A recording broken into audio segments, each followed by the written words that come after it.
Do you believe a single book can change your entire life? I didn't. Until one day, it did. I was 17, a small town girl with big dreams, but zero confidence in English. Every time someone spoke fluent English, I froze. I avoided conversations, interviews, debates, public speaking. Forget it.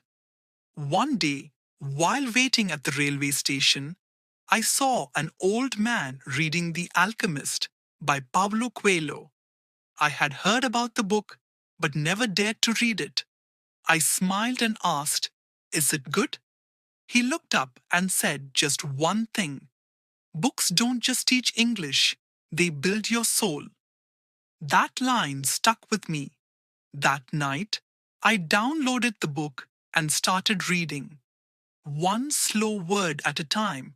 I didn't understand everything, but I understood something. When you want something, all the universe conspires in helping you to achieve it. That was the first sentence I memorized in English.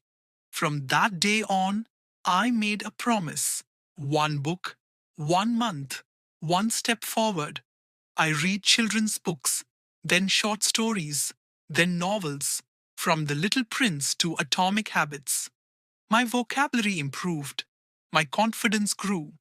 I began to think in English, not overnight, not in a week, but slowly, surely, magically. Today, I speak on stage. I write emails fluently. I help others learn, all because I opened one book and didn't stop.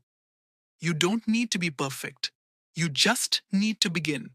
Because the right book at the right time can rewrite your story. So, what's your first book going to be?